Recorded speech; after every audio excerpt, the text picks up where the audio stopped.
OPEC has been very quiet the last couple of weeks and months. It reminds me of what that submarine book, Run Silent, Run Deep, right? And there's been no leaks. What do you think OPEC and His Royal Highness Abdulaziz bin Salman is going to do today? Well, I think Prince Abdulaziz bin Salman is probably worried about the market fundamentals. I mean, it does look like it is a very tight market. However, I think they're still likely to proceed as planned with the 400,000 barrel a day monthly increase. The problem is that they're not doing 400,000 barrels because of problems with Nigeria, Angola.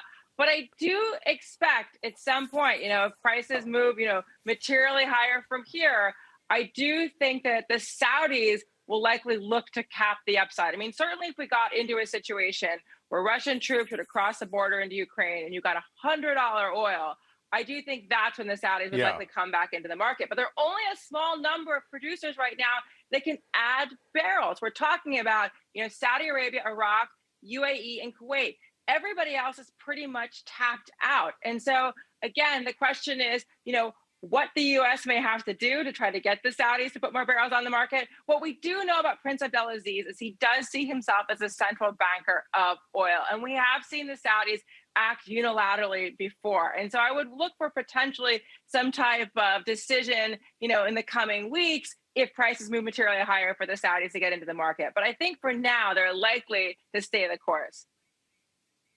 He's turned OPEC into the Federal Reserve of oil. And occasionally they have press conferences, occasionally they don't. We'll see if they do today.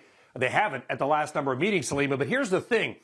Under the OPEC deal, they've all got to kick in if they're able to. For the Saudis to make up any production lag, as I understand it, under the Declaration of Cooperation, that big deal we talk about, the other groups, the other countries are going to have to approve it. And so Saudis could say, we'll produce more, but the other countries have to say, okay. Do you think they will if the Saudis raise their hand and say, we'll raise output to make up some of that gap?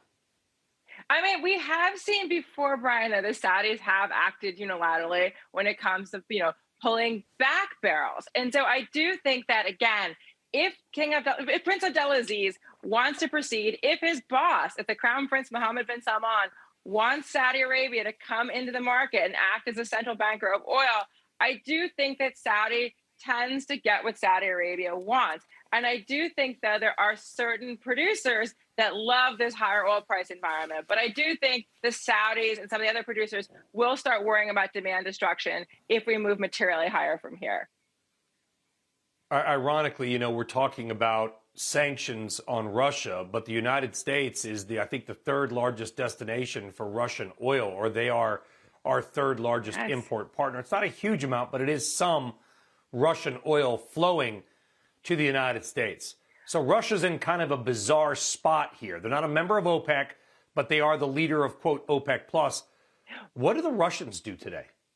I mean, this is an amazing dynamic we're going to be watching. I mean, if we do have a press conference, this may be the first press conference when most of the questions go to the Deputy Prime Minister, Alexander Novak of the Russian Federation, because all eyes are going to be on what does Russia do in the coming weeks. And if we do get significant sanctions placed on Russia, if they were, for example, kicked out of the SWIFT payment system, if there are major sanctions placed on their financial banks, would you see the Russians respond by withholding supply? And so I do think that is a critical concern right now, is not only what happens to Russian oil exports, gas exports, but they are a major exporter of wheat. I mean, this could be really inflationary for food prices if you were to see Russia pulling back on wheat supplies. And so I do think there's broad concern, because Russia is a commodity superstore, there is broad concern about what Russia is going to do with their exports in the event of a conflict situation.